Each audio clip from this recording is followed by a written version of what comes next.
toujours ceci dans la tempête. C'est ce que j'ai appris. Rendre grâce à Dieu pour la tempête. Ah! Comment je peux rendre grâce à Dieu pour ce qui me blesse?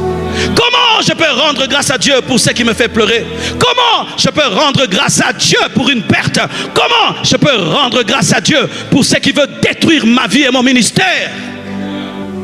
Lorsque tu rends grâce pour une chose, cette chose cesse d'être ton ennemi. Lorsque tu rends grâce pour une tempête, tu absorbes la tempête. Lorsque tu rends grâce pour une tempête, tu transformes la tempête en escalier. Lorsque tu rends grâce pour une tempête, tu adores Dieu là où les autres pleurent. Il y a deux sortes de chrétiens. Il y a des chrétiens qui adorent Dieu quand tout va bien. C'est le niveau basique, le niveau normal. Dieu a fait pour moi, je loue. Dieu a fait pour moi, je rends grâce. Même un bébé spirituel converti aujourd'hui peut le faire. Mais tu perds une épouse, tu perds la réputation, tu perds des membres, tu perds des choses et tu t'agenouilles et tu dis je t'adore, je te loue, je te glorifie. Car si cela est arrivé, tu l'as permis que toute la gloire te revienne. Et lorsque tu le fais, tu gifles le diable.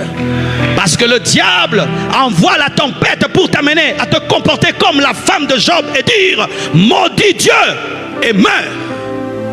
Ne maudis pas Dieu, adore Dieu. Même si tu vas l'adorer en pleurant, adore. Même si tu vas l'adorer en sanglotant, adore. Ne permets pas à ta bouche de pécher contre Dieu. Lorsque tu traverses des tempêtes, ne permets pas à ta bouche de pécher contre Dieu. Et lorsque tu l'adoreras, il te révélera son plan dans la tempête. Il y a un plan dans la tempête. Il y a un plan dans la tempête. Il y a un plan dans la tempête. La croix n'est pas le terminus. La croix n'est pas le terminus. La tempête de Jésus, c'était la croix. Tu es l'homme de miracle. Tu es nu sur une croix. Tu ouvrais les yeux des aveugles. Tu es nu sur une croix. Tu avais une foule qui t'accompagnait et tu es nu sur une croix. Tu marchais sur l'eau et tu es nu sur une croix.